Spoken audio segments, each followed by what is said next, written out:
Paragraph third. With satisfied expression, he regarded the field of ripe corn with its flower draped in a curtain of rain. यानी बहुत ही खुशी के साथ ही regarded the field of ripe corn, यानी उसने फूलों से भरे हुए जो पक्के खेत थे उसने उसकी तरफ देखा। यानी जो क्या थे, drive into the curtain of rain, जो बारिश की चादर से पूरी तरह से क्या हो गए थे, ढके हुए थे। But suddenly I strong wind blow and along with their rain very large hailstone began to fall. But suddenly, लेकिन अचानक, strong wind began to blow, यानी अचानक तेज़ हवा चलना शुरू हो गई। And along with rain very large hailstone began to fall, और क्या होने लगे, जो बारिश के साथ साथ जो बहुत बड़े बड़े ओले, हेलस्टोन्स यानी बहुत बड़े बड़े ओले गिरना शुरू हो गए। These truly did resemble new silver coins, यानी ये वास्तव में कैसे लग रहे थे, नए चांदी के सिक्के लग रहे थे।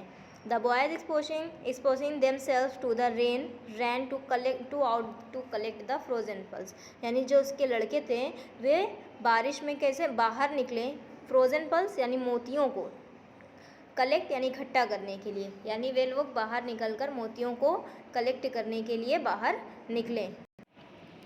Paragraph fourth. It's really getting bad now, यानी अब यह वास्तव में बहुत बुरा होता जा रहा था। एक्सक्लेम्ड द मैन, यानी उस आदमी ने कहा। I hope it passes quickly, यानी मैं आशा करता हूँ, इट पासेस क्विकली, कि ये जल्दी से ख़त्म हो जाए। It did not pass quickly, लेकिन ये जल्द से ख़त्म नहीं हुआ। From an hour the hell rain of the house and the garden, hillside, the cornfield of the whole valley, यानी एक ही घंटे के अंदर क्या हो गया, जो ओले थे घर पर, बागीचे में, पूरी पहाड़ी में, और जो पूरा खेत था पका हुआ, और संपूर्ण घाटी में क्या हो गया, बरसने लगे या बरसते रहे। The field was white as if covered with salt, यानी जो खेत था वो पूरा कैसा हो गया, वाइट, सफ़ेद हो गया। As if covered with salt, यानी उसे देखकर ऐसा लग रहा था जैसे वो क्या हो, नमक से पूरी तरह से ढक गया हो। Paragraph 5. Not a leaf remained of the trees, यानी एक भी पत्ती पेड़ पर नहीं बची थी। The corn was totally destroyed, यानी फसल पूरी तरह से बर्बाद हो चुकी थी।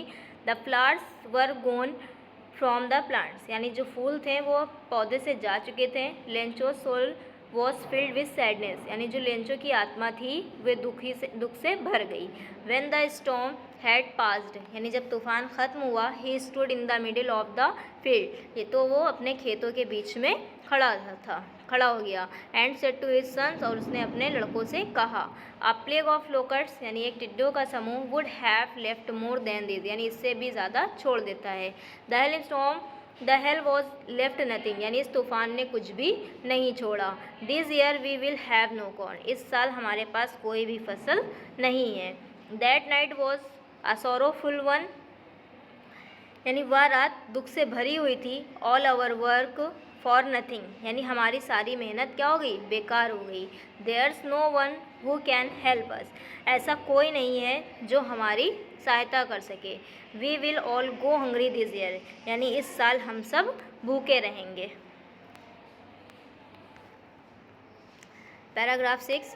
But in the hearts of all who lived in the solitary house in the middle of the valley, लेकिन in the hearts of all, यानी उन सभी के हृदय, जो lived in that solitary house, जो उस एकांत घर में, उस संपूर्ण घाटी के बीच में रहते थे। There was a single hope, यानी उन सभी के दिल में केवल एक ही आशा थी। हेल्प फ्रॉम गॉड, यानी भगवान से मदद।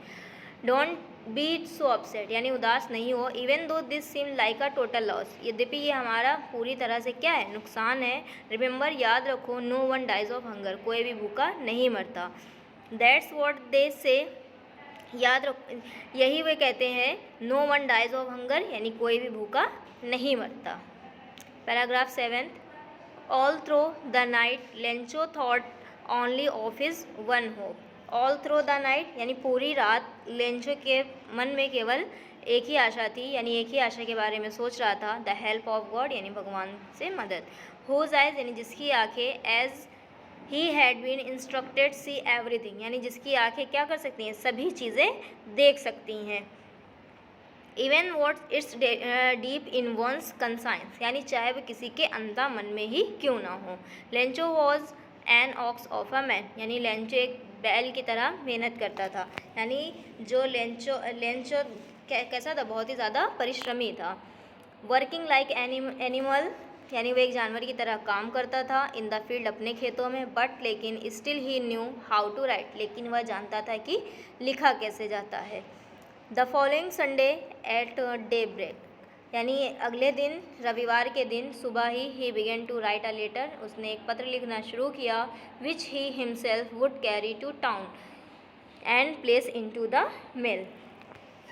उसने फिर वह स्वयं ही कहाँ गया, वह स्वयं ही वुड कैरी टू टाउन, यानी शहर की तरफ गया, and place into the mail, यानी डाकघर में उसे डालने के लिए। He was nothing less than a letter to God, यानी वह उसके पास, it was nothing less than a letter to God, यानी उस ईश्वर के लिए उसके पास, यह ईश्वर के लिए पत्र से कुछ भी कम नहीं था।